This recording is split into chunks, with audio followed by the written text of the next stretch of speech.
Hey, how's it going? And today I'm going to show you how to do extreme texturing or even modeling with using a bump map.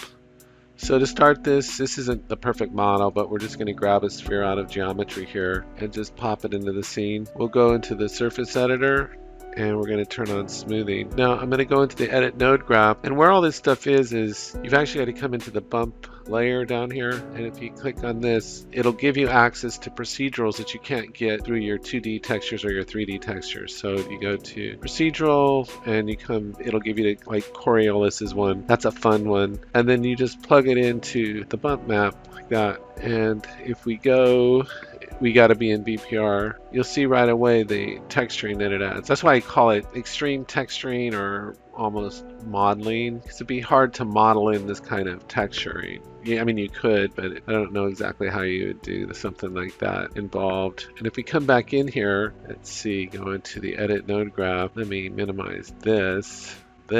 You can play around with, like the twist and getting all kinds of different effects. You got to shift your perspective to see the sky here, and then we can change our backdrop color, especially if we're going to do something like glass, but we'll go to make it just like a dark blue, and you should see it impact the lighting in the scene. And so it's just really cool, Now watch this. If I come back into the surface editor and hit F8, and let's just make it clear glass, go yes. Now it's one thing that happened, it's just the clear glass right now. You can tell this isn't the best model because you can see the edges there. But what happened is when I did that, it disconnected the bump map. So I gotta go back in here, edit node graph, go back to my bump layer. Oops, my bump layer right here.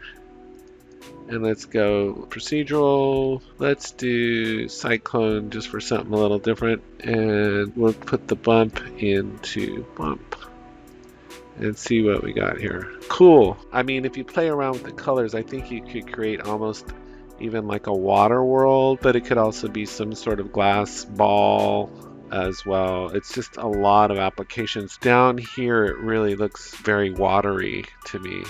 See, I'm looking at this on my monitor, I can barely see those, but I can still see that. So you might want to bring in a better model. But that's it. You can really create some stuff, and just the more you play around with this, you can adjust it in real time. You can animate these to give it a sense of motion. There's just a lot of different things you can do. You could play around the axis that it's textured on. You could adjust the scale. The scaling is just 1,000,001 ways that you could play around with this. So that's all I had for today. I hope everyone's staying safe, and I hope 2022 is turning out to be better than 2021.